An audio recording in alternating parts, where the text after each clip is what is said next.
Tu casa es perfecta para nuestro verano. Nos vendremos todos durante 6 semanas, anunció mi prometida con esa sonrisa radiante y natural que usaba cuando quería que algo sonara inofensivo. Su madre, Adela, ni siquiera se molestó en fingir que era una pregunta. Tus hijos ni se darán cuenta, dijo, dando un sorbo a su copa de rueda, sentada con elegancia en la isla de mármol de mi cocina. Estarán en el campamento. Las miré a ambas en silencio. Luego, dirigí la vista hacia el gran ventanal que dominaba el jardín, la piscina iluminada, la casita de invitados y el barranco que se extendía más allá de los límites de mi propiedad. Cada centímetro de esa vista, desde las baldosas de terracota hasta el sistema de riego, pertenecía a una vida que yo, Vicente Ramos, había construido con mi propia sangre, mis propios huesos rotos en los rodajes, mi propio dinero, ganado golpe a golpe. Sonreí, aunque por dentro sentí el frío de una advertencia. Claro, respondí simplemente. Pero esa misma noche, antes de que el reloj marcara la medianoche, ya había cambiado cada bombín de las cerraduras, cada código de la alarma de alta seguridad, las credenciales de la puerta automática de hierro y todos los accesos digitales del garaje. No era paranoia, era el protocolo de quien sabe que el peligro no siempre viene de frente. 4 días después, aparecieron con una furgoneta de alquiler de gran tonelaje, llena hasta los topes, como si estuvieran evacuando una ciudad entera. Y ahí fue cuando empezó el verdadero espectáculo de especialistas.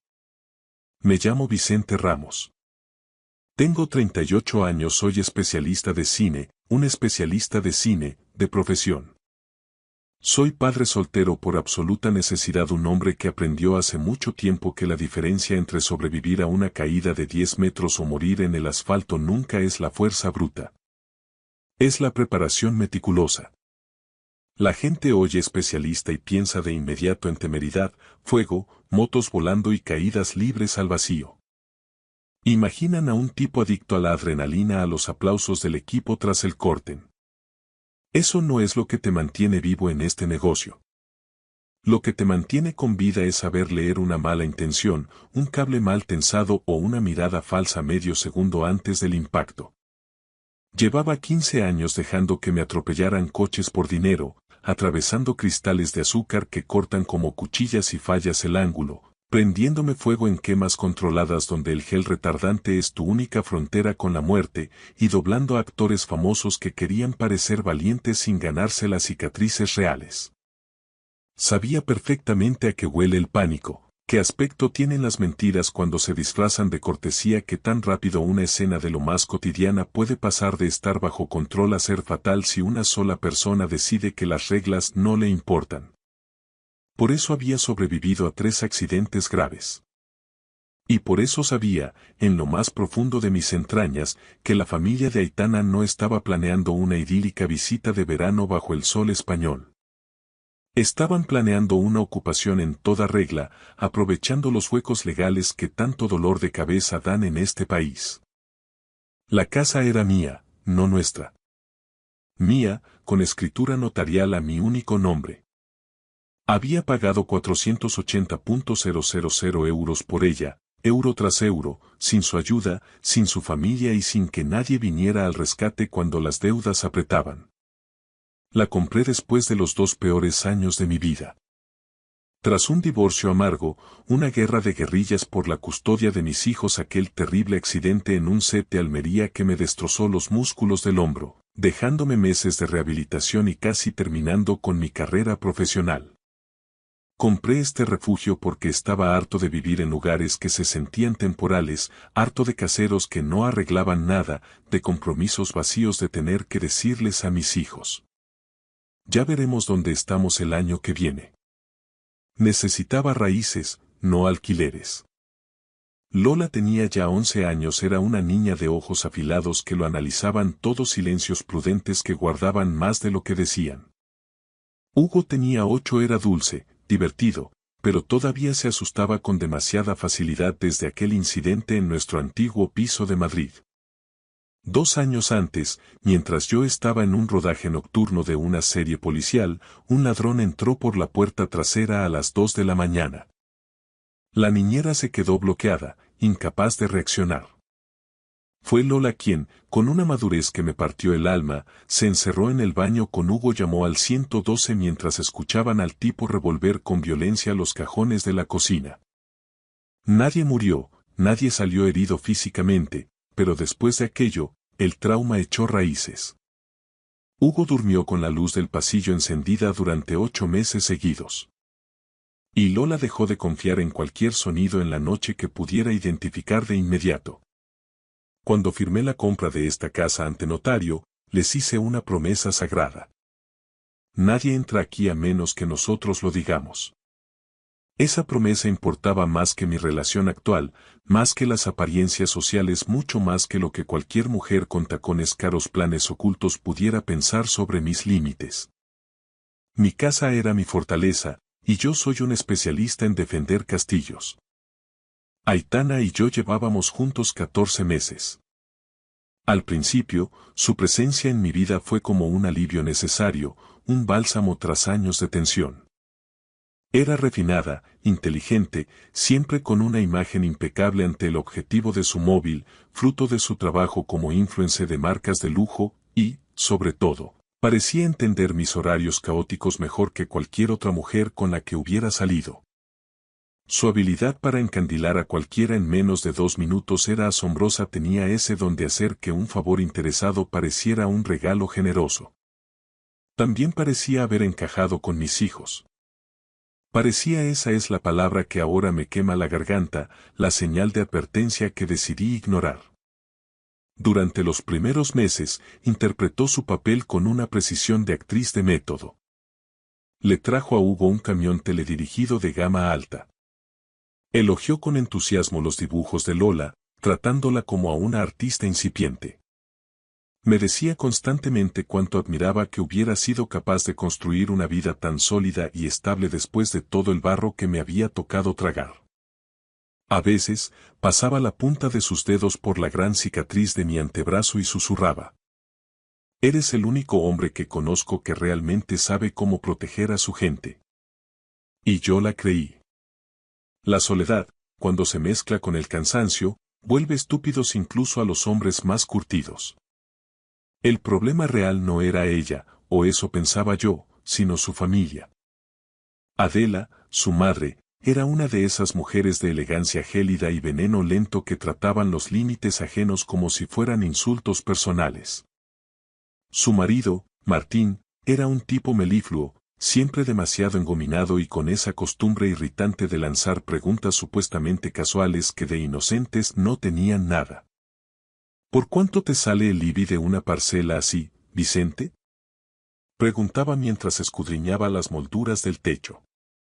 ¿Tiene la casa de invitados contadores de luz y agua independientes? ¿Está insonorizado tu despacho? Deberías considerar seriamente constituir una sociedad patrimonial para blindar la propiedad, por el tema de la responsabilidad civil en tu trabajo, ya sabes. Y luego estaba Borja, el hijo menor. Un parásito con el bronceado permanente de quien no ha trabajado un día en su vida, carillas de porcelana demasiado blancas en los dientes, mocasines de marca sin calcetines y el apetito voraz de un hombre que jamás ha aceptado un no por respuesta. La primera vez que Borja pisó mi casa, abrió mi vinoteca y se sirvió un Ribera del Duero Reserva sin preguntar. La segunda vez, lo encontré en el garaje, con la mano puesta sobre el depósito de mi Ducati. ¿Dejas que alguien la saque de paseo alguna vez?, preguntó con una sonrisa de suficiencia. No, respondí en seco. Siempre hay una primera vez, cuñado, insistió él. No, repetí, claitanándole la mirada. Aitana soltó una risita nerviosa, diciendo que yo era adorablemente posesivo. Adela me tildó de intenso y Martín sentenció que ser protector era una virtud. Siempre que fuera con moderación. Con moderación. Así es como esa clase de gente habla de los límites. Como si fueran un condimento que se puede ajustar según su propia conveniencia. La verdadera grieta en el decorado se abrió una tarde cualquiera, porque a Lola se le olvidó su carpeta de dibujos en el coche de Aitana. Ella estaba arriba, dándose una ducha rápida antes de un evento de una firma de cosméticos. Salí al camino de entrada para recuperar la carpeta del asiento del copiloto. Al inclinarme, vi su tableta sobre la consola central. La pantalla se iluminó con la notificación de un nuevo mensaje de WhatsApp. Adela. Dile que 6 semanas como mínimo. 2 no serán suficientes para instalarnos del todo. Debería haberme dado la vuelta y haber respetado su privacidad. No lo hice. Mi instinto de supervivencia, ese que me avisa antes de que un cable de seguridad se rompa, tomó el mando. La tableta no tenía código de bloqueo. Con un solo toque, se abrió un chat de grupo familiar titulado con una desfachatez hiriente. Verano en lo de Vicente. Sentí como el pulgar se me quedaba frío contra el cristal de la pantalla mientras leía. Borja. La casa de invitados para mí, ¿vale? Necesito privacidad para mis llamadas y mis cosas. Adela. La casa principal para nosotros. Cambiaremos la disposición de los muebles una vez estemos dentro. Martín necesita espacio. Martín. ¿Y sus hijos? Aitana. El campamento de verano empieza a finales de junio. Estarán fuera casi todo el tiempo, no os preocupéis. Adela. Perfecto. Mucho más fácil sin niños de por medio incordiando. Luego, otro mensaje de Aitana que me hizo apretar los dientes. No mencionéis cuántas maletas y cajas traéis realmente. Una vez que estemos instalados, no montará un numerito delante de todo el mundo. Y la estocada final de Adela. Adelanta la boda si puedes, hija. Es mucho más sencillo hablar de bienes gananciales y derechos de residencia una vez que haya un papel firmado. Mi corazón no se aceleró por la rabia. Al contrario, se ralentizó, volviéndose frío y preciso, como ocurre justo antes de realizar una maniobra de riesgo en el set. Seguí leyendo con una calma quirúrgica. Hablaban de redecorar mi dormitorio, de quedarse con mi despacho personal porque era el que mejor señal de Wi-Fi tenía, y de invitar a sus amistades a pasar fines de semana en julio porque consideraban que mi hogar estaba desaprovechado. Adela se quejaba de que mi cocina necesitaba un laitanado de cara y Borja escribía que mi casa estaba básicamente vacía durante los meses de calor. Entonces Martín escribió algo que me erizó el vello de la nuca. Pídele que deje la puerta del despacho abierta. Que no lo haga raro con las llaves. Mi despacho no era solo un lugar de trabajo. Contenía una caja fuerte empotrada. Y no guardaba en ella dinero en metálico ni relojes de lujo. Guardaba justicia. Un año atrás, mi mejor amigo y compañero, Nacho, había muerto en un rodaje en Almería durante una maniobra de vuelco que yo mismo había supervisado en los ensayos. Oficialmente, el informe decía que fue un fallo imprevisible del equipo. Extraoficialmente, varios de nosotros sabíamos que la productora había escatimado en las medidas de seguridad y que, tras el accidente, alteraron los registros de mantenimiento para laitanarse las manos. La viuda de Nacho estaba preparando una demanda civil contra esos gigantes de la industria. Yo custodiaba las copias del metraje bruto sin editar, las hojas de rodaje originales y los mensajes de voz de los técnicos que me habían enviado las pruebas discretamente antes de que los abogados de la productora empezaran a amenazar a todo el mundo. Solo un puñado de personas en el mundo sabía que yo era el guardián de ese material. Aitana era una de ellas. Se lo confesé una noche amarga, tras demasiados whiskies, cuando me preguntó por qué seguía despertándome empapado en sudor y rabia algunas madrugadas.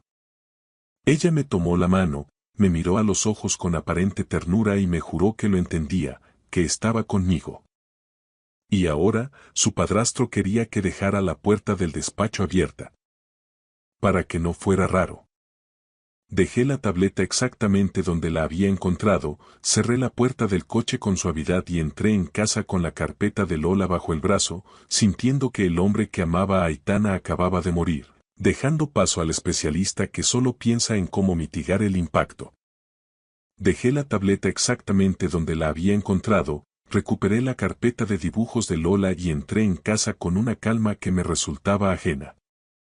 Durante la cena, Aitana no dejó de parlotear sobre arreglos florales, fotógrafos de bodas y resorts exclusivos para una luna de miel en Maldivas. La observé mientras le pasaba la salsa de soja a Hugo con un gesto ensayado y le preguntaba a Lola por las actividades del campamento de verano. Sentí como una certeza amarga se asentaba en mi pecho. Aitana no era una víctima ingenua de los planes de su madre. Era una pieza clave del engranaje. Estaba participando activamente en la demolición de mi hogar.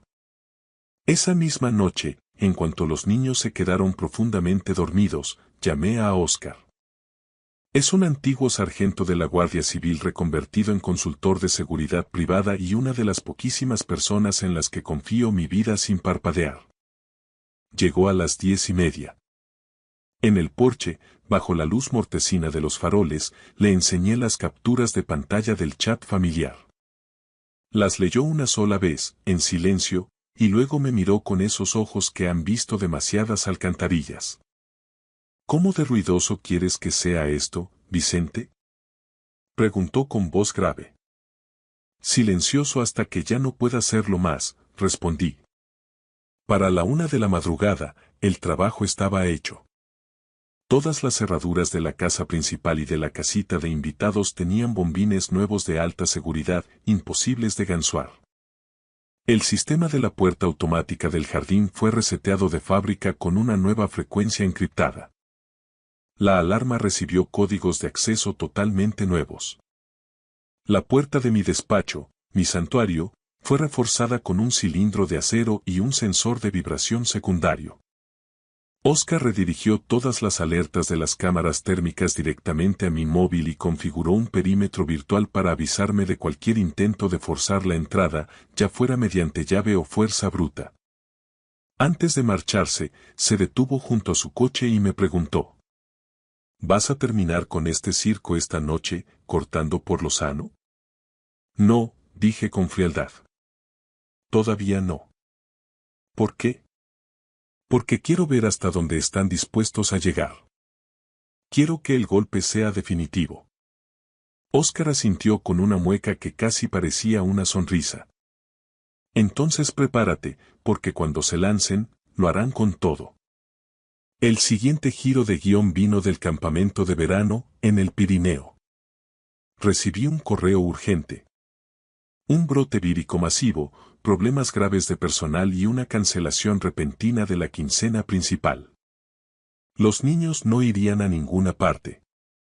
Cuando se lo conté a Hugo, el pobre intentó parecer valiente, pero vi el alivio en sus ojos. ¿Entonces nos quedamos aquí en casa?, preguntó con un hilo de voz. Os quedáis conmigo, sentencié. Los ojos de Lola se afilaron de inmediato. Ella, con esa intuición que el miedo le había otorgado, captó la anomalía antes que su hermano. No le dije nada a Aitana. Quería ver su reacción. Esa tarde, ella llegó con comida tailandesa para llevar, me dio un beso rápido en la mejilla y me preguntó, como quien no quiere la cosa, si ya había confirmado la entrega de los niños en el autobús del campamento. Le expliqué el cambio de planes y observé su rostro con la precisión de un escáner. No vi preocupación por la salud de los niños ni alegría por pasar más tiempo con ellos. Vi decepción pura. Una sombra de fastidio que ocultó tras una sonrisa forzada, pero no lo bastante rápido para que yo no la registrara.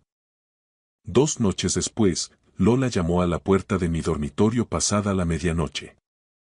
Sostenía un pequeño dispositivo redondo y blanco entre 2 dedos, como si fuera un insecto venenoso. Papá, susurró con voz temblorosa, he encontrado esto en mi mochila del colegio, la que iba a llevar al campamento. Era una AirTag de Apple. Sentí como el pulso se me disparaba, no de miedo, sino de una furia gélida. ¿Dónde exactamente, Lola? Dentro del forro del bolsillo interior. Estaba medio cosido, escondido tras la etiqueta. Hugo apareció detrás de ella en el pasillo, abrazando a su lobo de peluche con fuerza. ¿Es algo malo, papá? Preguntó con los ojos muy abiertos. Mantuve la voz firme, aunque por dentro quería romper algo. Significa que alguien quería saber dónde estabais en cada momento sin decírnoslo. Lola bajó la mirada y añadió en un susurro. Aitana me ayudó a repasar la maleta ayer por la tarde. Me dijo que quería asegurarse de que no me olvidaba nada importante.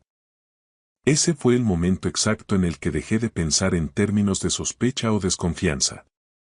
Aquello era una confirmación de guerra. No eran solo mentiras por interés o arrogancia de clase, habían involucrado a mi hija en un plan de rastreo que ella no podía comprender. Me quedé despierto hasta el amanecer, sentado en el despacho. Ya no estaba enfadado. La ira es un fuego que te quema y te hace cometer errores. Esto era algo mucho más frío. Era cálculo.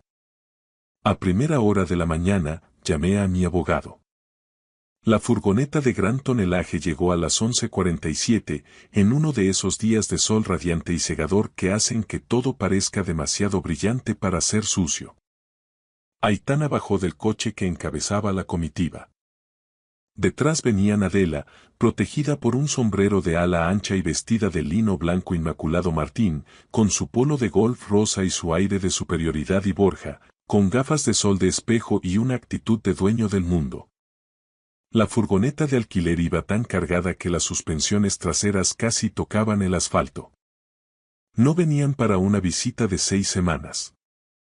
Había cajas de ropa de invierno, cajas de comida gourmet, lámparas de diseño, una cama para el perro que ni siquiera tenían todavía, 3 neveras portátiles, sillas de jardín, fundas de trajes para eventos de gala, una cafetera industrial en su caja y decenas de contenedores de plástico con etiquetas impresas que decían cocina, dormitorio principal y verano.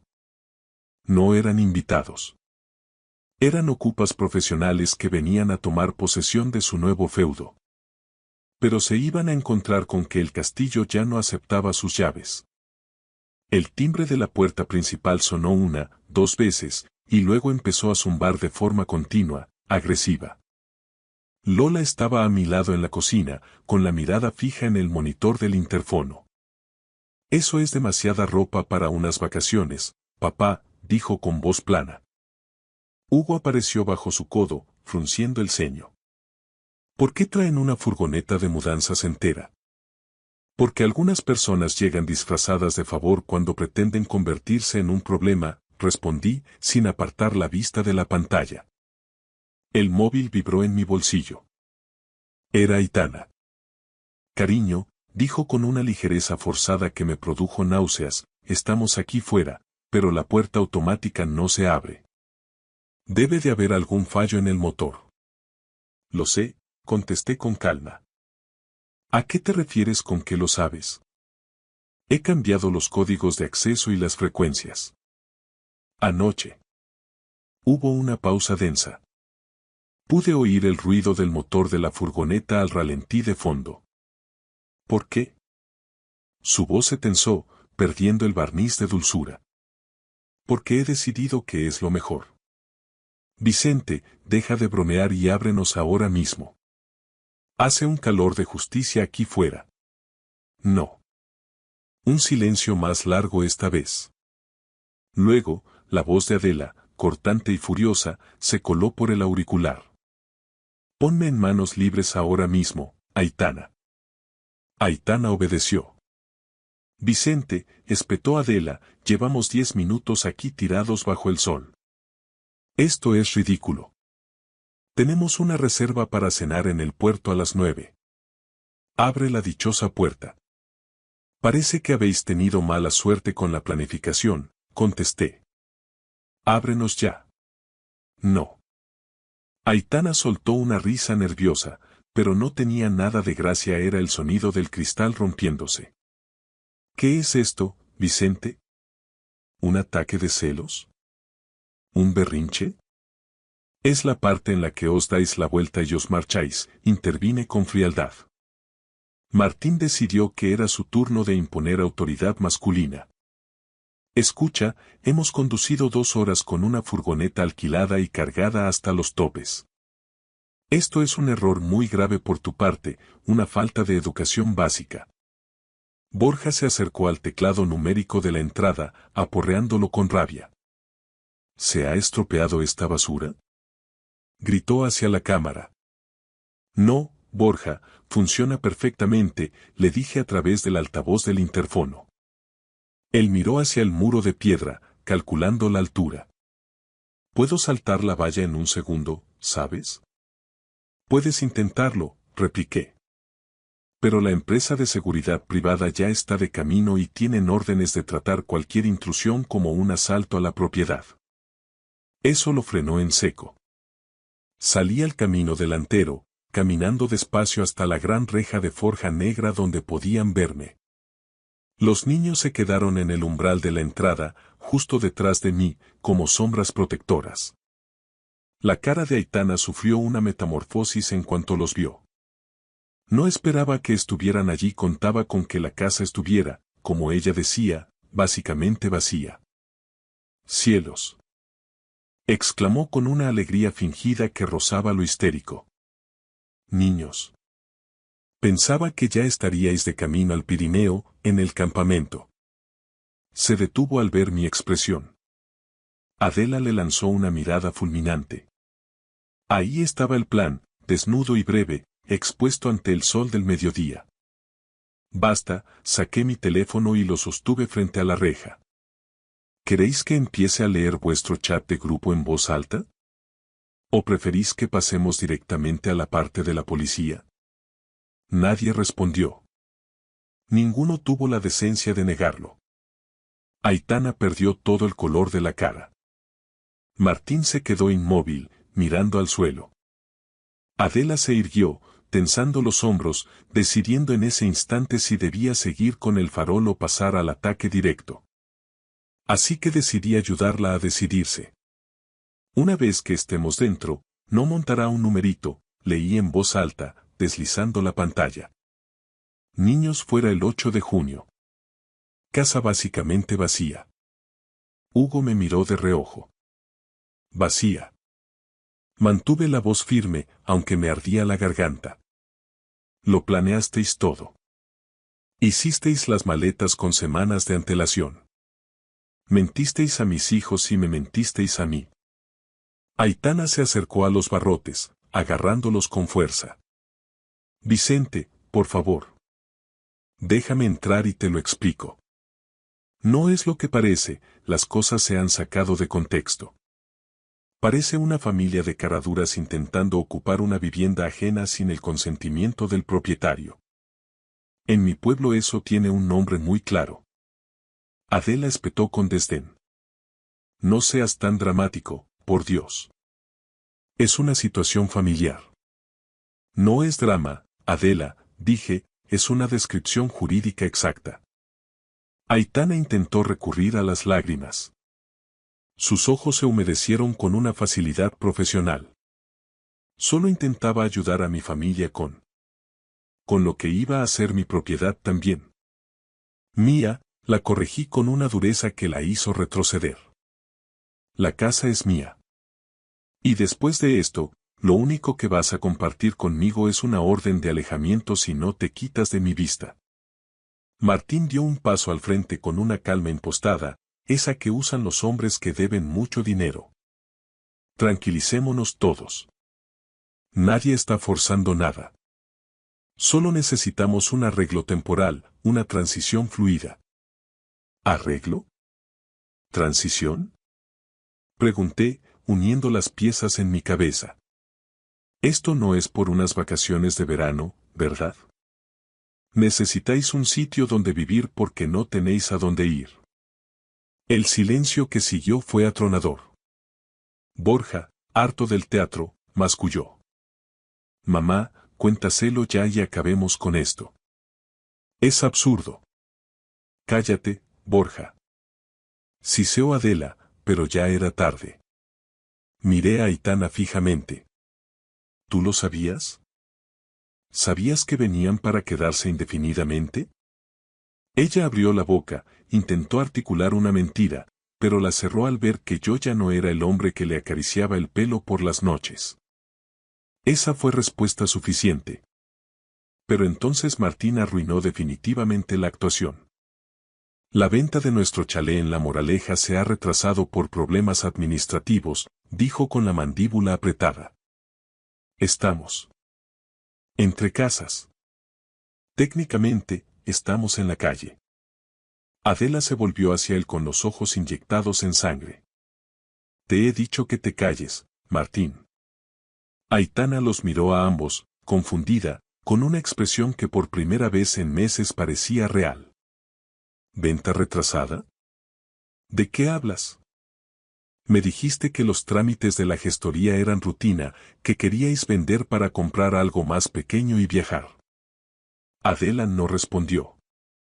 Borja soltó una carcajada amarga y seca. No hay trámites de gestoría, Aitana. Lo que hay es una orden de desahucio por ejecución hipotecaria. Perdisteis el chalet hace meses después de que la inversión de papá en aquellas naves industriales saltara por los aires. Y ahora todos actúan como si esto fuera un bonito retiro familiar en la costa, cuando en realidad somos refugiados de lujo buscando un tonto que nos mantenga. Aitana se puso blanca como el papel. Me dijisteis que solo necesitábamos 6 semanas para organizar el traslado al nuevo piso. Susurró, mirando a su madre. Adela levantó la barbilla con una soberbia patética. Y la casa de Vicente era la solución obvia. Él tiene espacio de sobra, dinero y una relación contigo. Era lo más lógico. Ahí estaba la verdad desnuda. Ni amor, ni lazo familiar, ni planes de futuro. Mi hogar era su balsa de salvamento en un naufragio financiero que ellos mismos habían provocado. La paz mental de mis hijos y mi seguridad económica eran simplemente el daño colateral necesario. Y Aitana, tanto si sabía el desastre total como si solo sospechaba una parte, había decidido que yo sería quien absorbiera el golpe. Di un paso más hacia la reja, sintiendo el peso de mis hijos a mi espalda. No. Solo eso. Sin discursos de abogado, sin gritos innecesarios. Solo un no rotundo que rebotó en las paredes de piedra. Aitana apretó las palmas contra los barrotes, desesperada. Vicente, te juro que no lo sabía todo. Me ocultaron la gravedad de la situación. Pensé que una vez que nos casáramos, todo sería más fácil de gestionar. Me reí entonces, una risa corta y amarga que me dolió en el pecho. Exactamente. Pensaste que el matrimonio convertiría el robo en gananciales. Pensaste que una firma ante notario me obligaría a cargar con vuestras deudas y vuestras mentiras. Ella se estremeció como si la hubiera golpeado. Adela recuperó el habla con un último rastro de veneno. Esto es de una crueldad innecesaria, Vicente. Somos familia, o casi. No. Cruel es llamar a la casa de un niño vacía solo porque quieres adueñarte de su piscina y de su techo para tapar vuestros fracasos. Los niños no decían nada, pero su silencio era más pesado que cualquier reproche. Entonces Lola habló, con una voz calmada que me llenó de orgullo y de tristeza a la vez. Pusiste un rastreador en mi mochila, Aitana. Me engañaste. Aitana parecía físicamente destrozada ahora. Eso fue por vuestra seguridad, Lola. Para saber que estabais bien en el campamento. No me lo dijiste, replicó la niña. No confías en nosotros. Solo querías vigilarnos. La vocecita de Hugo la siguió, cargada de una lógica infantil demoledora. Querías que nos marcháramos de nuestra propia casa para estar tú aquí con ellos. Aitana empezó a llorar de verdad. Lágrimas de quien se da cuenta de que ha perdido la partida y el tablero ha saltado por los aires. Demasiado tarde. Miré a la cámara de seguridad sobre la puerta y supe que Oscar, aparcado discretamente calle abajo, lo estaba grabando todo para el informe legal. Apareció en la esquina del encuadre en el momento justo, con el móvil en la mano y una actitud profesional. Todo documentado, Vicente. Tengo las matrículas y las grabaciones de audio, gritó. Gracias, Oscar, dije. Borja se alejó del muro, derrotado. Martín soltó un juramento entre dientes y se dirigió a la furgoneta. Adela siseó. Sube al coche, Aitana. No te rebajes más. Pero Aitana no se movía. Se quedó allí, pegada a la reja de la que un día pensó tener las llaves. Por favor, dejadme hablar con los niños. Vicente, por favor. Lola respondió por sí misma, con una firmeza que cerró cualquier puerta posible. No quiero hablar contigo. Vámonos dentro, papá. Ese fue el corte final de la escena. Aitana se encogió sobre sí misma, con una mano tapándose la boca para ahogar un sollozo.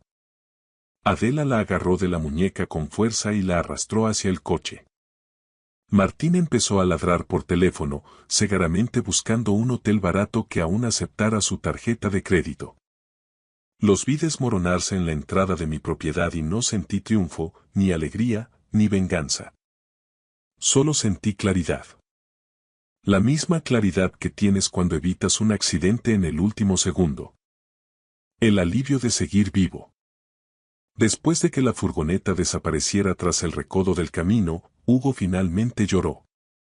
No fue un llanto ruidoso ni exigente, sino ese tipo de sollozo silencioso, entrecortado y destrozado que solo tienen los niños cuando han intentado ser valientes durante demasiado tiempo porque intuyen que los adultos a su alrededor ya están al límite de sus fuerzas. Me arrodillé sobre la graitana del camino y lo estreché contra mi pecho. Lola se quedó a nuestro lado, rígida como una estatua de sal, con la mandíbula apretada y la mirada furiosa, luchando por contener un temblor que le recorría todo el cuerpo. Lo siento, de verdad que lo siento, les dije a ambos, con la voz quebrada. No les dejaste entrar, papá, murmuró Hugo contra mi camisa, buscando refugio. Nunca, Hugo.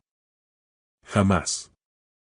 Lola me clavó sus ojos afilados, buscando una verdad que no fuera dolorosa.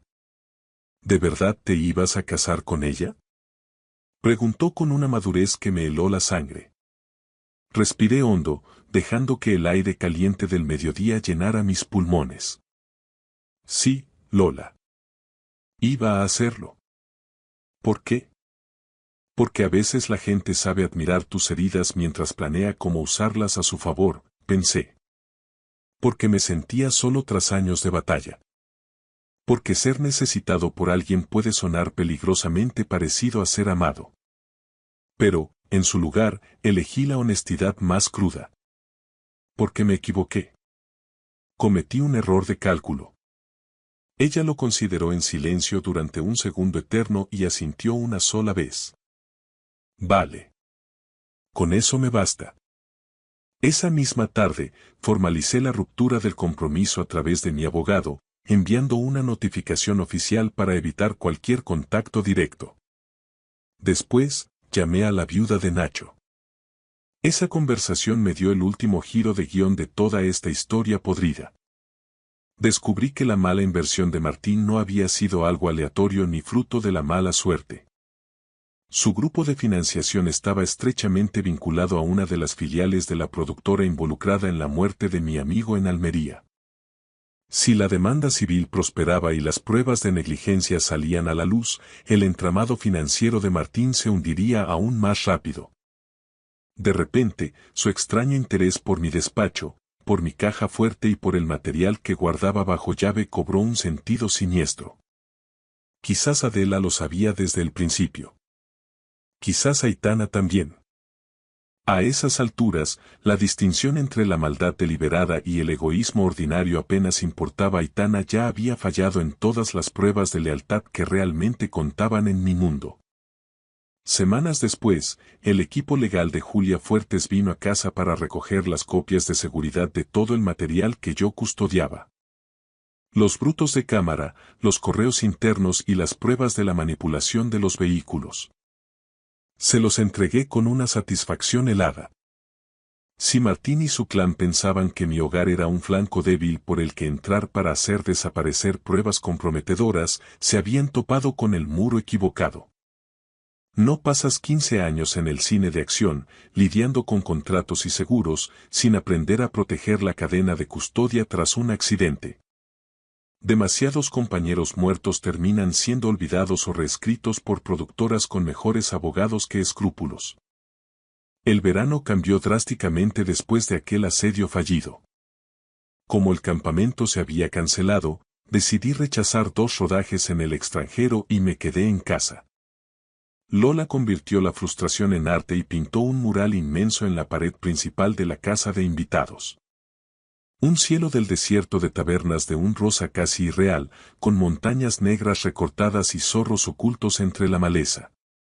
Hugo, por su parte, construyó pistas de obstáculos demenciales usando churros de piscina, sillas plegables y cinta aislante. Me exigía que las recorriera cronómetro en mano, como si estuviera entrenando para la secuencia de acción más importante de mi carrera. Aprendimos a hacer masa de pizza desde cero, manchando toda la cocina de harina. Montamos a caballo al amanecer por el barranco, disfrutando del silencio de la sierra. Vimos viejas películas de cine negro durante las olas de calor y dormimos con las ventanas abiertas de par en par, confiando de nuevo en el sonido de los grillos y el zumbido suave del filtro de la piscina. La casa se sentía diferente. No era más grande, pero se sentía inexpugnable. Una tarde, mientras merendábamos tortitas en la terraza, Hugo miró a su alrededor con una sonrisa tranquila. Todavía se siente como si fuera nuestra, ¿verdad? Dejé mi café sobre la mesa y le puse una mano en el hombro. Es que es nuestra, Hugo. Solo nuestra. Lola me observó un segundo y luego esbozó la más mínima sonrisa. Eso era todo el reconocimiento que necesitaba en esta vida. Meses más tarde, coincidí con Aitana por casualidad en el bar de un hotel de Madrid, tras una mesa redonda sobre seguridad laboral en la industria cinematográfica. Se veía cansada de una forma extrañamente hermosa. Serena por fuera, impecable como siempre, pero rota por dentro. Al verme, pronunció mi nombre en un susurro. Me detuve, no por nostalgia, sino por cortesía. Te envié aquella nota porque lo sentía de verdad, dijo. Yo la había recibido a través de mi abogado semanas antes. 3 páginas de disculpas, confesiones a medias y una frase que se me había quedado grabada. Seguía diciéndome a mí misma que el egoísmo temporal no era una traición real. Lo sé, respondí escuetamente. Ella tragó saliva, evitando mi mirada. Me enteré mucho más tarde de que mi madre había consultado a un abogado experto en arrendamientos para saber qué se necesitaba para acreditar una residencia habitual y dificultar un desahucio. Te juro que no sabía que ella había llegado tan lejos. ¿Y me habrías detenido si lo hubieras sabido, Aitana? Se quedó callada el tiempo suficiente para que la honestidad, por fin, hiciera acto de presencia entre nosotros. No lo suficientemente pronto, admitió con amargura. Fue lo más sincero que me había dado en 14 meses de relación. No me perdiste por culpa de tu madre, le dije antes de marcharme. Me perdiste porque cada vez que tenías que elegir entre mi confianza y tu conveniencia, elegías la conveniencia y la etiquetabas como algo temporal. Pero en mi mundo, la confianza no tiene etiquetas de caducidad. Sus ojos se llenaron de lágrimas, pero ya no tenían poder sobre mí. Tienes razón, susurró. Y eso fue todo. Sin reencuentros dramáticos bajo la lluvia, sin segundas oportunidades imposibles, sin un último beso de despedida. Solo una mujer entendiendo, demasiado tarde, que el daño no se vuelve más pequeño ni más perdonable porque tuvieras la intención de explicarlo después de haberlo causado. Para cuando llegó la primavera, Hugo había dejado de revisar obsesivamente los cierres de las ventanas antes de acostarse. Lola me pidió su propio código de acceso para la puerta automática y, cuando se lo entregué, parecía más orgullosa que si le hubiera dado las llaves de un coche de lujo.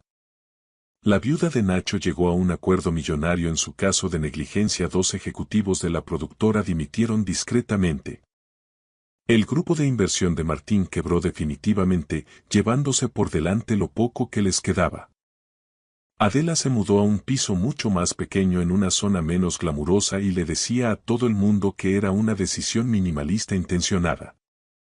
Borja desapareció en alguna ciudad costera, donde los hombres de su estirpe siempre piensan que la suerte volverá a sonreírles sin haber trabajado jamás por ella. Y yo me quedé con mi casa. Pero, lo que es mucho más importante, mantuve la promesa que les hice a mis hijos. La gente suele pensar que el gran momento de una historia es la confrontación final, los gritos ante la reja, la humillación del enemigo o el portazo definitivo. Pero no es así. El momento real ocurre mucho antes, en el más absoluto silencio. Ocurre cuando alguien te dice que tu hogar está disponible para el saqueo, que tus hijos son un inconveniente logístico, que tus límites son negociables según el precio. Ocurre cuando alguien intenta convertir tu amor en un chantaje emocional. El momento real es cuando ves venir el golpe y, en lugar de cerrar los ojos y esperar que falle, te mueves. Ese verano perdí a una prometida, es cierto. Pero mi hijo volvió a dormir durante las tormentas sin despertarse aterrado. Mi hija pintó cielos imposibles en las paredes de nuestra fortaleza. Y ambos aprendieron algo que ojalá yo hubiera aprendido mucho antes.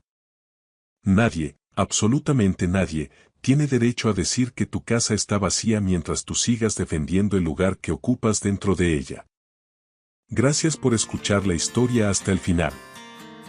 Dale like y deja un comentario. Suscríbete al canal y activa la campana para no perderte la próxima historia. Les deseo todo lo mejor. Me llamo Carlos Jiménez. Tengo 28 años.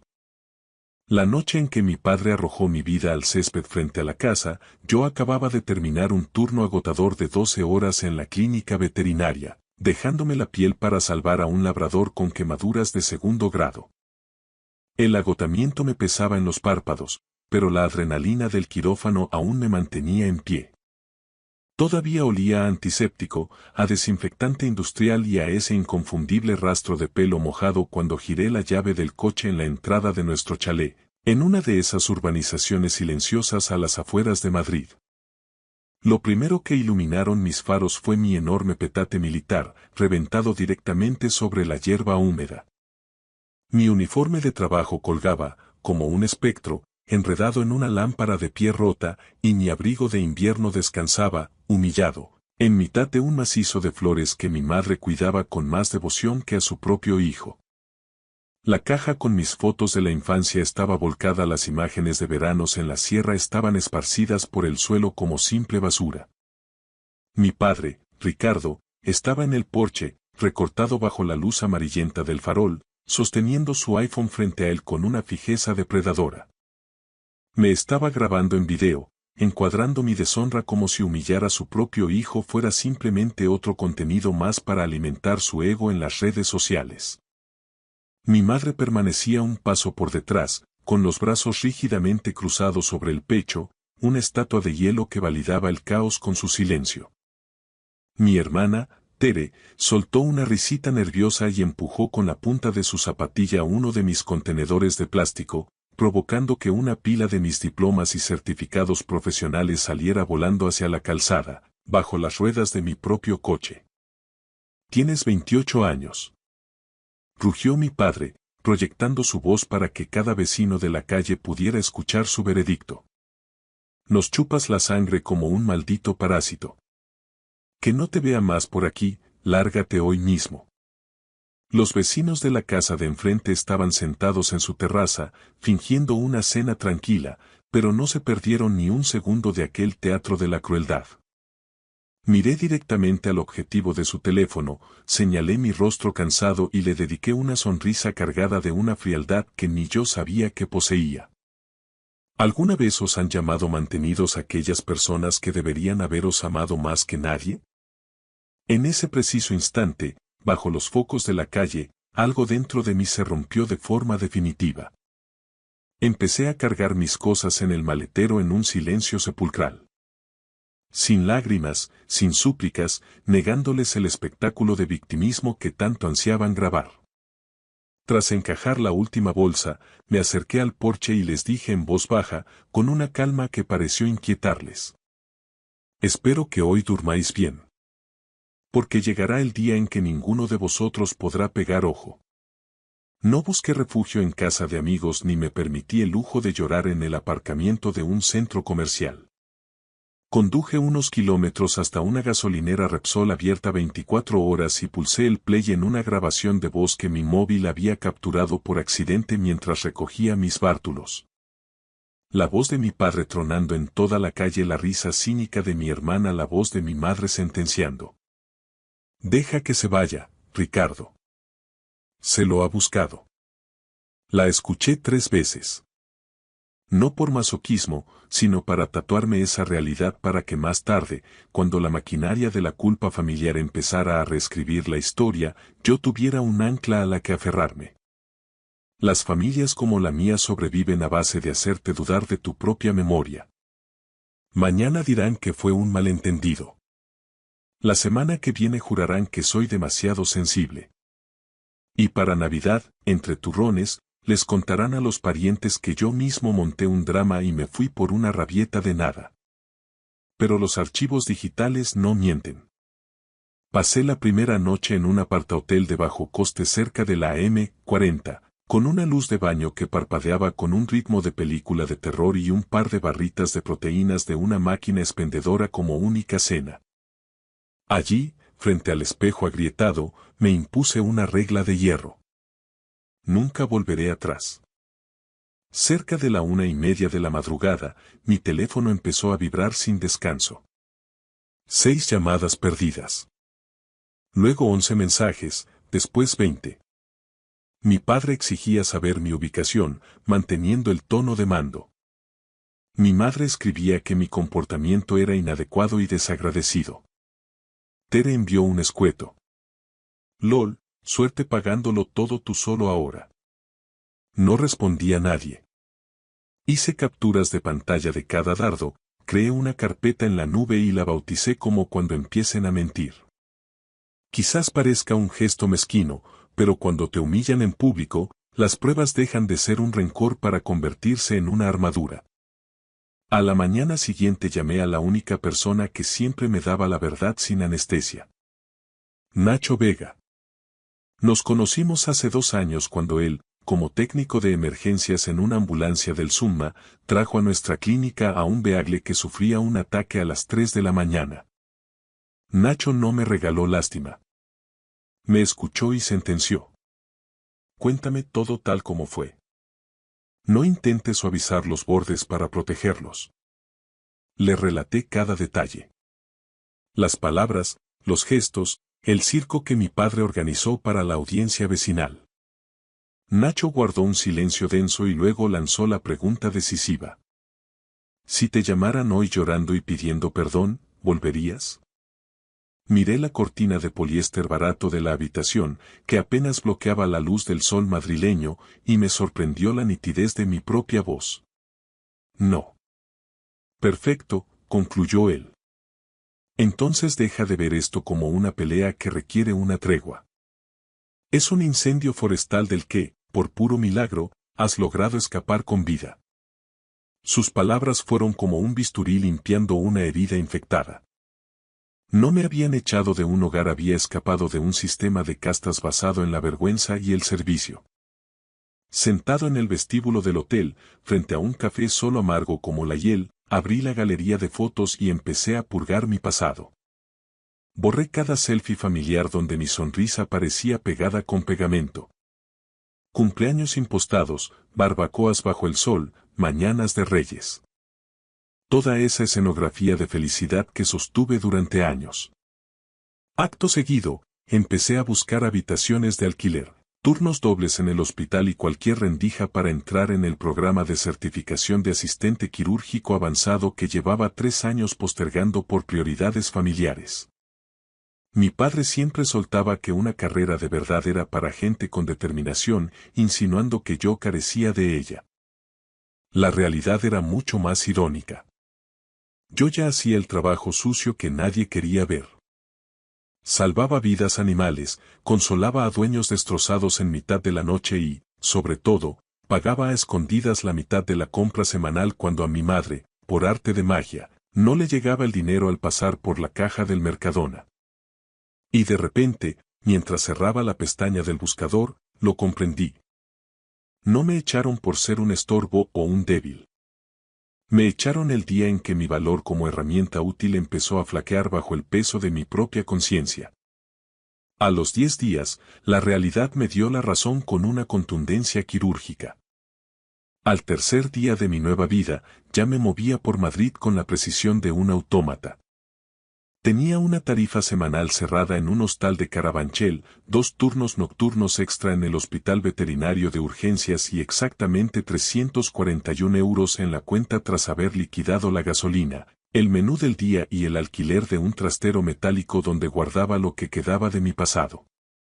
Lo lógico hubiera sido sentir terror ante la precariedad, pero, por el contrario, me sentía extrañamente lúcido, como si la niebla mental de años se hubiera disipado de golpe. La libertad sabía a cosas pequeñas. Nadie daba portazos a los armarios de la cocina porque yo llegara tarde de trabajar en el hospital. Nadie llevaba la cuenta de cuántos minutos pasaba bajo la ducha ni de cuánta luz consumía. Y, sobre todo, nadie me llamaba egoísta por comprar mis propias barritas de proteínas para aguantar la guardia, mientras mi hermana, Tere, pedía sushi a domicilio 3 veces por semana usando la tarjeta de crédito de mi madre. En el hospital, el caos era mi único lenguaje coherente. A las 2 de la mañana de un martes, entró por urgencias un pastor alemán atropellado en la M30. Me moví por instinto, con las manos firmes y el pulso gélido, sin dejar espacio al pánico. Mi supervisora, la doctora Elena Merlo, se quedó observándome en silencio mientras terminábamos de estabilizar al animal al final del turno. Carlos, estás asumiendo responsabilidades de alguien que ya debería estar en nuestro programa de cirugía avanzada, me dijo mientras se quitaba los guantes de látex. ¿Por qué no has solicitado la plaza todavía? Casi se me escapa una carcajada amarga. ¿Qué se supone que debía responderle? ¿Qué había pasado los mejores años de mi juventud atrapado en una casa donde tener ambición propia se consideraba una traición familiar si no servía para pagar las facturas de todos primero? No era el momento, respondí, simplemente, mientras limpiaba el instrumental. Ella me sostuvo la mirada con una intensidad que no admitía excusas. Pues tal vez, finalmente, sea el mejor momento que vayas a tener. Esa misma tarde, Nacho Vega se reunió conmigo en una cafetería de esas con olor a fritura cerca de la autovía. Deslizó un bloc de notas amarillos sobre la mesa de formica. En la primera página, con letra clara, había escrito 3 mandamientos. Vivienda, certificación, límites.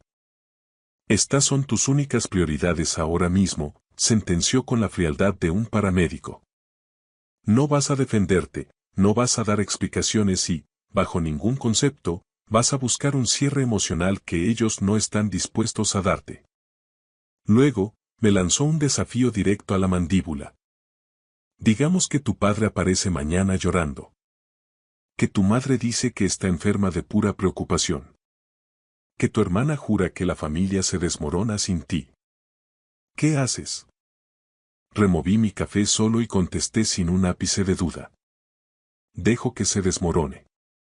Nacho asintió, satisfecho.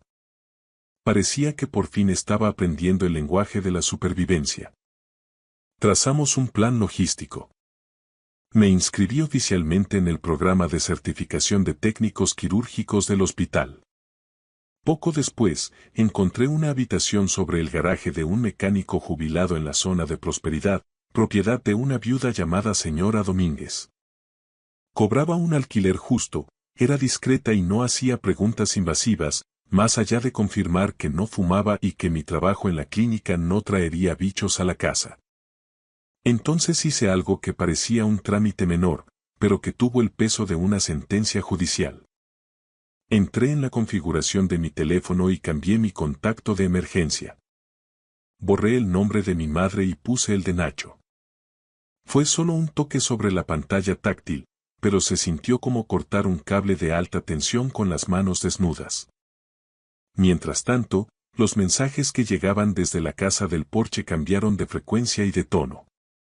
Mi padre dejó de llamarme vago y empezó a preguntar, con urgencia creciente, dónde demonios estaba la documentación de la transferencia del coche. Mi madre me escribió preguntando si yo había movido algo importante del armario del pasillo. Mi hermana me mandó un WhatsApp directo. ¿Tienes la contraseña del portal de la luz? No podemos entrar para pagar el recibo. Ahí estaba la verdad desnuda.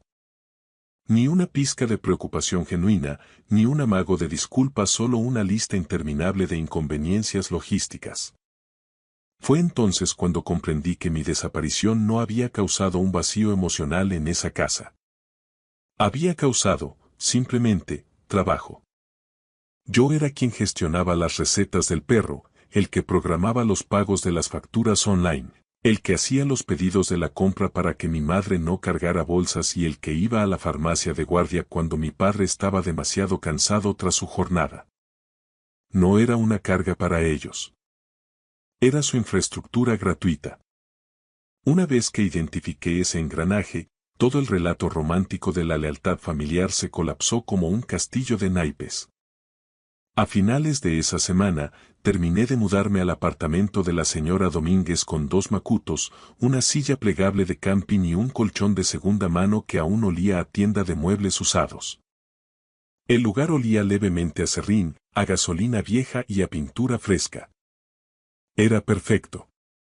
En mi primera noche allí, me senté en el suelo a comer comida china directamente del cartón, rodeado de cajas sin desempaquetar, y por fin escuché el silencio. Un silencio real. No de esos silencios cargados de estática que preceden a una tormenta de gritos. No esa paz falsa donde cada miembro de la familia está a un solo comentario de explotar. Era silencio de verdad. Mi móvil vibró sobre el suelo de madera. Un mensaje de mi padre. Esta bromita ya ha llegado demasiado lejos. Otro de mi hermana. Papá está furioso porque no pagaste el aviso del seguro del coche de mamá y ahora le han cobrado un recargo por retraso de 40 euros. Me reía a carcajadas, una risa limpia que rebotó en las paredes vacías. No porque fuera gracioso, sino porque resultaba patético. Las mismas personas que tiraron mis pertenencias al césped estaban descubriendo ahora, con cada recargo bancario y cada contraseña olvidada, cuánto de su cómoda vida adulta descansaba silenciosamente sobre los hombros del hijo al que llamaban inútil. Por primera vez desde que cerré aquella puerta, la venganza no se sentía como un ataque. Se sentía como una ausencia. Parecía el acto de dejarle sentir, gramo a gramo, el peso muerto de todo el trabajo que yo solía absorber por ellos. ¿Te has preguntado alguna vez si tu familia solo nota tu valor después de que dejas de cargar con ellos? ¿Te amaban realmente, o solo estaban alquilando tu lealtad a precio de coste cero? Del día 6 al 10 fue cuando empezó el verdadero desmoronamiento sistémico. Lo sé porque la señora Domínguez, mi casera en prosperidad, resultó tener contactos en media urbanización de las afueras donde me crié. Madrid es, al fin y al cabo, un pañuelo de conocidos. No es que ella fuera una cotilla malintencionada, pero era una mujer que creía en los hechos, y en esta ciudad, los hechos siempre acaban encontrando su camino. El sexto día, llamó a la puerta de mi habitación sobre el garaje con una cazuela de barro humeante. Cariño, me han dicho que tu padre estaba gritando en la entrada esta mañana, lo suficientemente fuerte como para que lo oyeran en 3 chalés a la redonda, me soltó sin preámbulos. No dije nada, simplemente acepté el guiso. Ella añadió mientras se ajustaba el delantal. Escúchame bien. Los hombres solo gritan así cuando el público que buscaban no aplaude el espectáculo. Esa misma noche, Mi hermana Tere me envió un mensaje kilométrico que empezaba con un cínico "eres increíble" y terminaba con un dramático "mamá se ha puesto a llorar en mitad del Alcampo porque no sabía qué marca de detergente compramos siempre". No respondí. No era mi drama, era su incapacidad de gestionar la cotidianidad que yo les había resuelto durante años. El séptimo día, Nacho Vega me llamó justo después de terminar su guardia en la ambulancia del Zumba. Había tenido un servicio cerca de mi antigua calle. Tu padre estaba en el jardín discutiendo a grito pelado con el técnico de la fibra óptica, me contó entre risas cansadas. Al parecer, alguien olvidó la contraseña de la cuenta administrativa y el técnico no podía avanzar. De nuevo, no era dolor por mi ausencia física, lo que les carcomía era la falta de mano de obra cualificada y gratuita. El octavo día, mi madre llamó desde un número oculto. Dejó un mensaje de voz que empezaba con sollozos contenidos y terminaba en una espiral de acusaciones punzantes. Decía que estaba castigando a la familia de forma desproporcionada, que los estaba avergonzando ante todo el vecindario, haciendo que las lenguas bífidas de los vecinos no pararan de hablar y convirtiendo a mi padre en alguien a quien ella apenas reconocía. Esa parte casi me arranca una carcajada amarga. Ricardo Jiménez siempre había sido exactamente ese hombre. La única diferencia era que, ahora que su blanco habitual se había marchado, su bilis no tenía donde depositarse y empezaba a manchar las paredes de su propia casa. El noveno día llegó el mensaje que me confirmó que el viento había cambiado de dirección. No venía de la familia, sino de un antiguo compañero de instituto cuya tía vive a 2 casas de mis padres. Oye, Carlos, no sé si es asunto mío, pero en el barrio no se habla de otra cosa. Tu padre grabó aquello del jardín y, al parecer, se lo enseñó a unos compañeros del trabajo como si quisiera demostrar algo de autoridad. Le ha salido el tiro por la culata, tío. La gente piensa que es un tipo de una crueldad innecesaria. Leí ese texto 3 veces, paladeando cada palabra. ¿Realmente quería que me fuera o lo que buscaba era una ejecución pública con aplausos de la grada? Supongo que en su cabeza retorcida, humillarme le haría parecer un padre de la vieja escuela, un hombre duro que finalmente obligaba a su hijo parásito a espabilar por las malas. En cambio, ante los ojos de los demás, solo parecía un hombre pequeño que descartaba a su propio hijo por puro deporte mediático. Y lo hermoso de la crueldad pública es que, a veces, el público tiene la extraña manía de no ponerse del lado del verdugo. Esa misma noche, mi teléfono se convirtió en una zona de guerra. 88 notificaciones en total para cuando dieron las 2:30 de la madrugada. Papá. ¿Dónde demonios te has metido? Papá. Contéstame ahora mismo, no me obligues a ir a buscarte. Tere. Tío, papá se está volviendo loco aquí dentro, no hay quien lo aguante. Mamá, 2:12 de la mañana. Esto tiene que parar ya. Llama a tu padre inmediatamente, Carlos. Luego, llegó uno de mi hermana que se sentía distinto, despojado de sarcasmo. No puede dormir.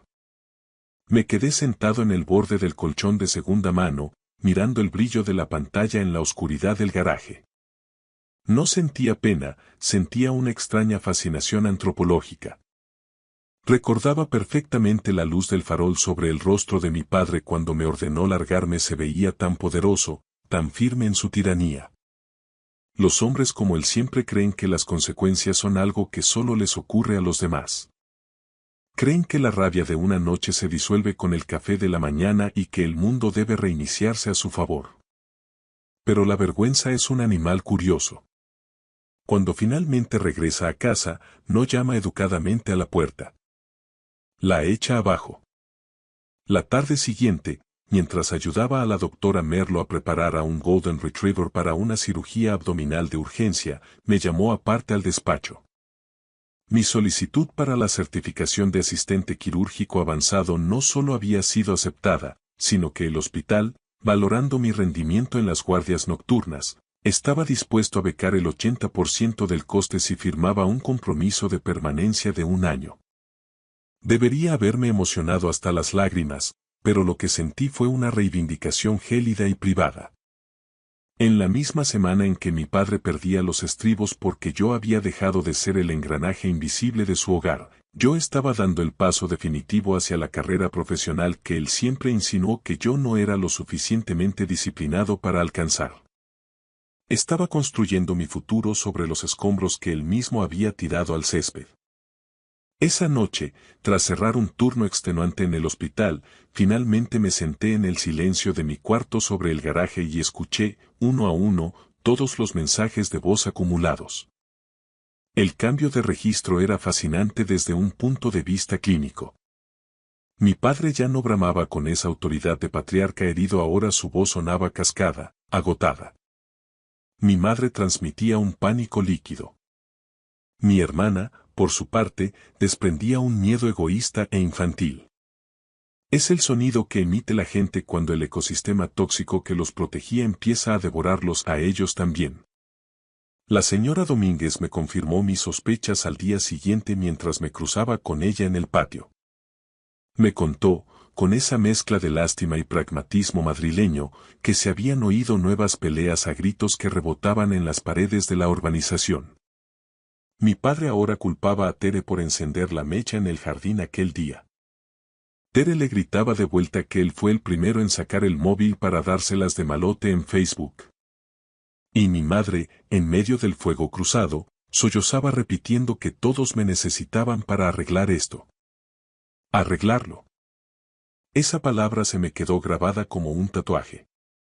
¿Por qué? ¿Te has preguntado alguna vez si tu familia se desmorona porque te has ido, o porque, por primera vez, no tienen a nadie sobre quien descargar el peso de su propia miseria? La respuesta era, por fin, meridiana. Yo no era la causa de su disfunción, yo había sido el colchón que amortiguaba el impacto y ocultaba las grietas. La primera vez que decidí responder a mi padre no fue por un arranque de nostalgia o debilidad. Fue porque necesitaba la verdad sellada en su propia voz. 10 días después de que desparramara mi vida sobre el césped, su nombre iluminó la pantalla mientras yo estaba en la sala de descanso del hospital, engullendo unas galletas de máquina que sabían a cartón. Antes de descolgar, activé la grabación. ¿Qué quieres? Solté, seco. Ni siquiera se molestó en fingir un hola o un ¿cómo estás? ¿Dónde demonios te has metido? ¿Estás en el hospital? No te pases de listo conmigo, Carlos, escupió con la misma prepotencia de siempre. Como si el desahucio hubiera sido una simple táctica de disciplina y no una ruptura irreversible. Lanzó una perorata frenética sobre lo estresada que estaba mi madre, sobre lo insoportable que se había vuelto Tere, sobre los cuchicheos de los vecinos en la carnicería y sobre cómo se estaban acumulando facturas que nadie sabía gestionar. Me llamó egoísta por desaparecer justo cuando la familia estaba bajo presión. Lo dejé vaciarse. Entonces, soltó la frase que selló su destino en mi memoria. Si no vuelves a casa ahora mismo para ayudar a resolver este desastre, me aseguraré de que todo el mundo sepa qué clase de hijo eres en realidad. Me eché hacia atrás en la silla de plástico rígido, contemplando las baldosas blancas de la pared del hospital mientras una sonrisa lenta y gélida se dibujaba en mi cara. Ahí estaba. Ni rastro de preocupación por mi bienestar, ni un atisbo de remordimiento. Solo gestión de reputación.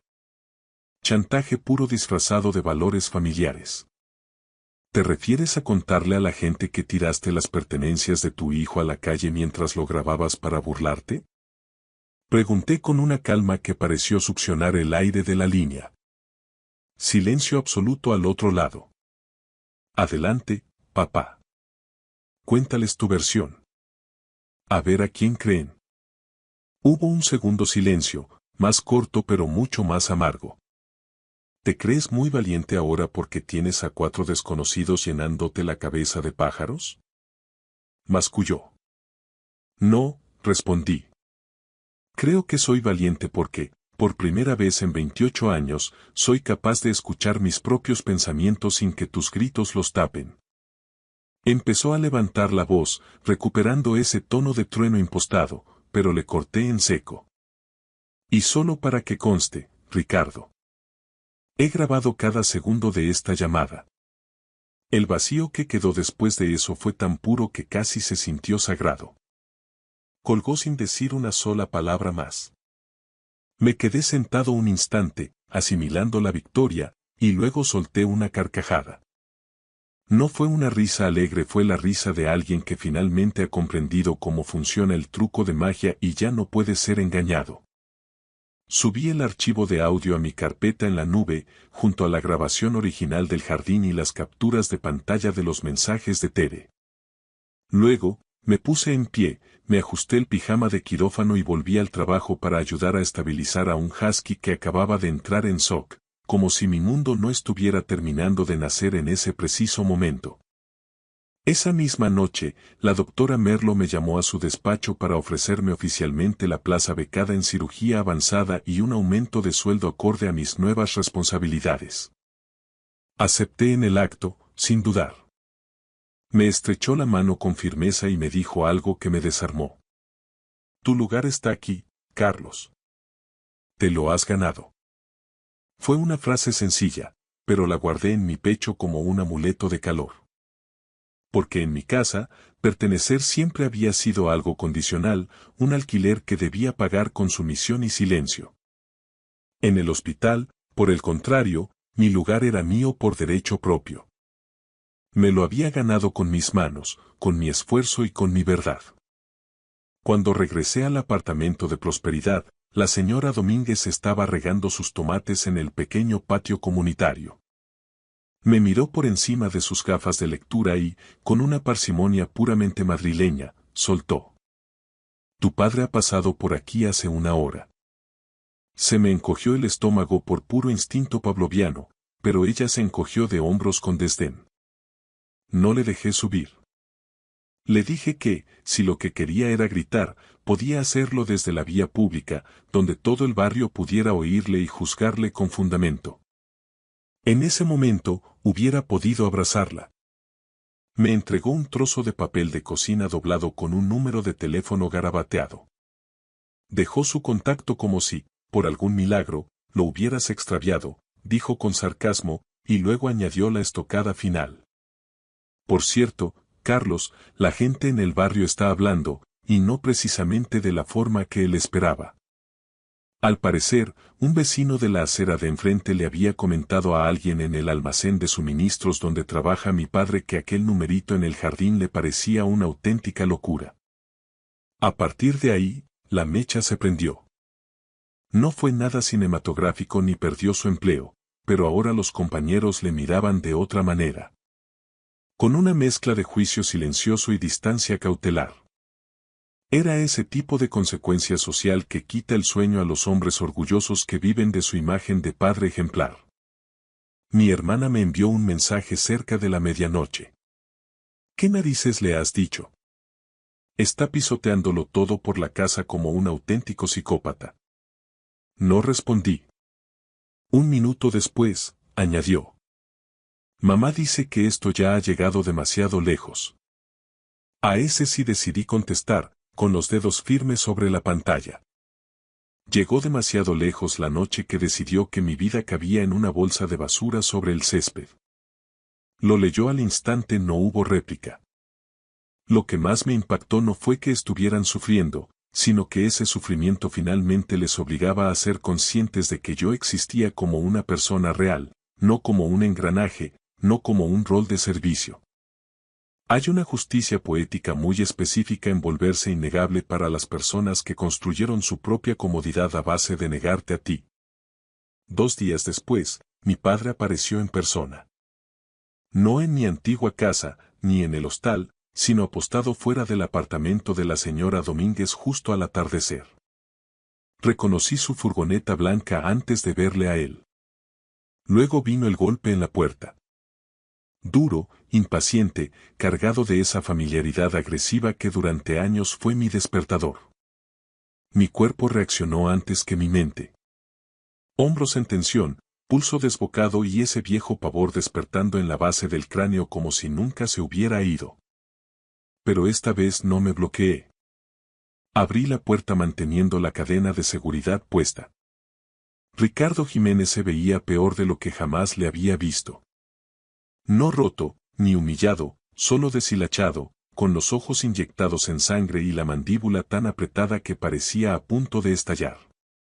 Tenemos que hablar, sentenció con voz ronca. Estamos hablando, respondí, sin moverme un milímetro. Miró por encima de mi hombro, inspeccionando con desprecio mi estantería de segunda mano, la mesa plegable de IKEA y las cajas que aún no había tenido tiempo de desempaquetar. Pude ver el juicio intentando aflorar en sus labios, pero ya no me alcanzaba. Este espacio, por pequeño y precario que fuera, era sagradamente mío. Tu madre está destrozada, soltó, como si la culpa fuera una moneda de cambio. Tu hermana llora todos los días. Esto ya ha durado lo suficiente, Carlos.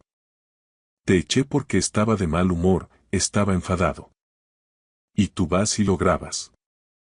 Su rostro sufrió un espasmo de pura frustración. No pensé las cosas, admitió a regañadientes. Luego cambió el tono, intentando un enfoque más suave que sonaba forzado y artificial en él. Carlos, ya sabes cómo soy. Solo quería que espabilaras, que te mantuvieras sobre tus propios pies de una vez. Casi admiré la audacia de un hombre capaz de encender una cerilla en un pajar y luego describir el incendio resultante como una técnica de motivación personal. Estoy sobre mis propios pies, le corté. Eso es precisamente lo que te carcome por dentro. Que no me he hundido sin ti. Se quedó genuinamente sorprendido, con la boca entreabierta. Entendí en ese segundo que el control siempre había sido fácil para él mientras yo buscara su validación. Una vez que dejé de necesitar su aprobado, él no tenía nada lo suficientemente afilado para retenerme. Se acercó un poco más a la puerta y bajó la voz, casi en un susurro desesperado. Me estás haciendo parecer un monstruo ante todo el mundo. No dijo me has herido. No dijo lo siento de corazón. Ni siquiera aún me equivoqué como padre. Dijo. Me estás haciendo parecer un monstruo. Me reí en su misma cara, una risa seca que le golpeó como una bofetada. Yo no te estoy haciendo parecer nada, Ricardo. Te lo hiciste tú solito en el momento en que sacaste ese móvil para grabarme. Después de todo lo que hicimos por ti. Estalló, recuperando su volumen habitual. ¿Querrás decir después de todo lo que yo hice por vosotros? Repliqué, sintiendo cómo la verdad fluía sin esfuerzo. ¿Quién gestionaba las recetas de mamá cuando se le olvidaban? ¿Quién pagaba la mitad de la compra en el Mercadona para que no faltara de nada? ¿Quién se quedaba los sábados esperando al técnico, haciendo el papeleo, cuidando al perro y pagando los recibos online? ¿Quién? No respondió porque la realidad no admite réplica. El silencio que se instaló entre nosotros estaba cargado con el peso muerto de cada tarea invisible que cargué durante años mientras ellos me repetían que yo era una carga. Entonces, soltó algo más turbio, más letal. Las familias no sobreviven a hijos como tú, Carlos. Tal vez se refería a los hijos que dejan de arrodillarse ante narrativas diseñadas para aplastarlos. Abrí la puerta lo justo para mirarle directamente a las pupilas y sentencié. Entonces, tal vez la familia que tú construiste sobre mi espalda no merezca sobrevivir. Pasó un mes. Mi vida en el pequeño apartamento de la señora Domínguez se había transformado en mi santuario particular. Mi rutina era de una sencillez reparadora.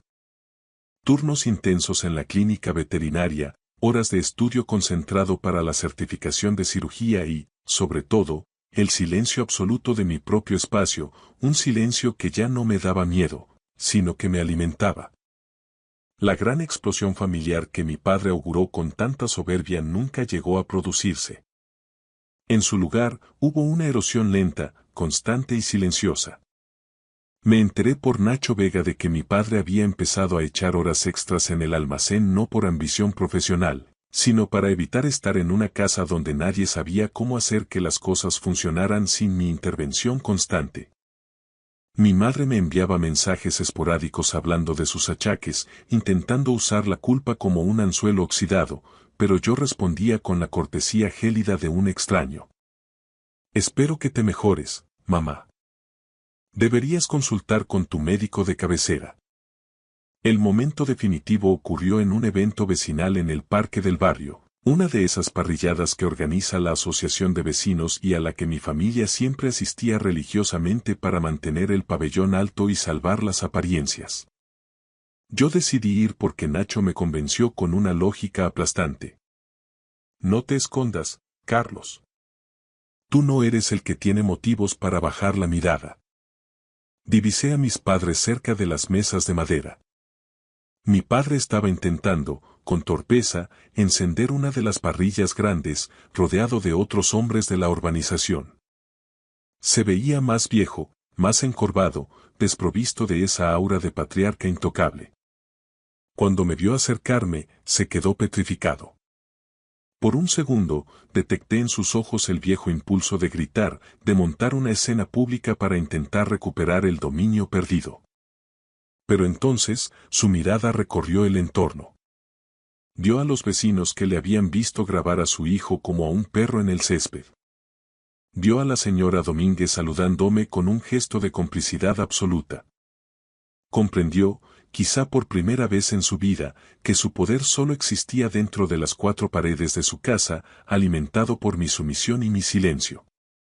Aquí fuera, bajo el sol de Madrid y ante el juicio de los demás, él era solo un hombre amargado que había expulsado de su vida a su mayor apoyo por un arrebato de soberbia. Caminé hacia ellos con paso firme. Mi madre dio un paso adelante, con los ojos empañados, esperando quizás un reencuentro de película, una súplica de perdón o un abrazo dramático que borrara el pasado. Pero yo me detuve a una distancia prudente, la distancia de seguridad que marca el respeto propio. Hola, dije, con una calma que me sorprendió a mí mismo. Carlos. Empezó ella, con voz trémula. Podemos hablar de que vuelvas a casa. Las cosas han sido tan difíciles este mes. No voy a volver, mamá, la interrumpí, no con rabia, sino con la frialdad de un hecho consumado. Estoy bien. He terminado la primera fase de mi certificación y tengo mi propio sitio. Solo quería que lo supierais en persona para que dejéis de enviar mensajes de emergencia por tonterías. A mi padre se le cayeron las pinzas de la barbacoa sobre la grava. No dijo nada. No pudo. Por primera vez en 28 años, entendió que ya no era el sol alrededor del cual giraba mi mundo. Yo ya no era el hijo que necesitaba su aprobación para sentirse un hombre. Más tarde, mientras el evento terminaba y el parque empezaba a vaciarse bajo los tonos anaranjados del atardecer, me quedé solo junto a mi coche. Saqué el móvil y abrí la carpeta cuando empiecen a mentir.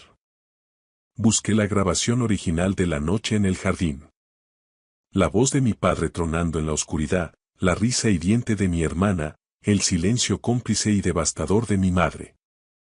Escuché apenas 5 segundos y luego, sin dudarlo, pulsé eliminar. No lo hice porque merecieran misericordia. Lo hice porque ya no necesitaba las pruebas para creerme mi propia historia. Las consecuencias ya habían dictado sentencia. Mi padre se había convertido en un hombre al que la gente miraba de forma diferente, con una mezcla de lástima y rechazo. Mi hermana había aprendido demasiado tarde que la crueldad ejercida para ganar el favor de un tirano sigue siendo crueldad. Y mi madre había descubierto que la neutralidad ante el abuso no es inocencia, es autoría. Y yo aprendí la lección más amarga y necesaria de todas. A veces, dejar a tu familia no es una traición. A veces es la única manera de salvarte a ti mismo y de obligarles a ellos a enfrentar lo que realmente son cuando no tienen a nadie que absorba el impacto de sus errores. Solía pensar que la familia era un vínculo sagrado para siempre, pasara lo que pasara. Ahora sé que el amor que solo existe cuando te mantienes pequeño, obediente y útil, no es amor en absoluto. Es un contrato de alquiler emocional. Si solo valoran la versión silenciosa y sumisa de ti, marcharte no es una huida, es el primer acto de honestidad que harás en toda tu vida. Gracias por escuchar mi historia hasta el final. Si resonó contigo, dale like, escribe en los comentarios qué fue lo que más te tocó y no olvides decir de dónde eres. Suscríbete al canal, vienen muchas más historias.